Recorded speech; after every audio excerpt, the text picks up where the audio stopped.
Assalamualaikum warahmatullahi ta'ala wabarakatuh.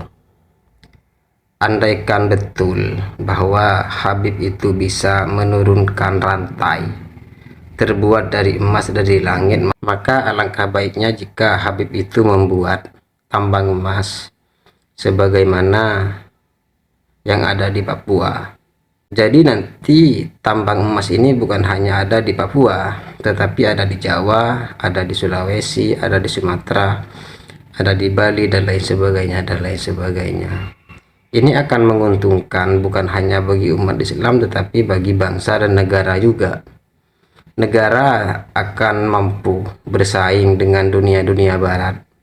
Negara Indonesia akan mampu menjadi raja dunia, baik di bidang ekonomi, teknologi, dan lain sebagainya, jika saja betul bahwa Habib itu bisa menurunkan emas yang dari langit itu.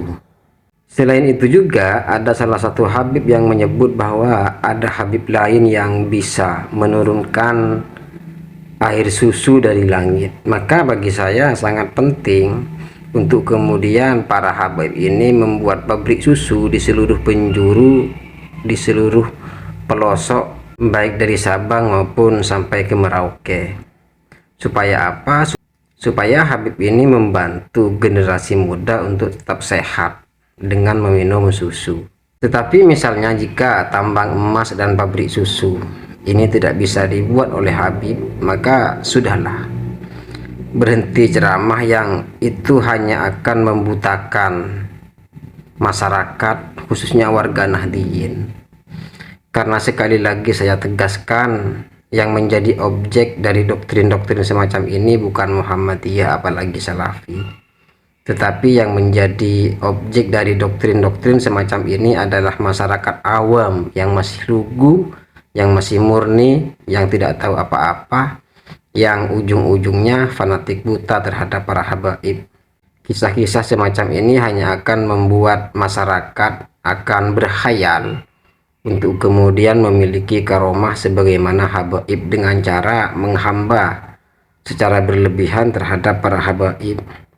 Ini kan yang sebenarnya diinginkan oleh para habaib. Maka marilah kita sebagai warga NU sama-sama berpikir secara lebih cerdas lagi supaya tidak terdoktrin oleh oknum Habib. Marilah kita sebagai warga Nahdliyin bersama-sama membangun peradaban Islam, bukan dengan cerita-cerita yang tidak masuk akal, tetapi mari kita bersama-sama membangun peradaban Islam dengan peradaban yang lebih rasional, yang lebih masuk akal, dengan peradaban ilmu pengetahuan.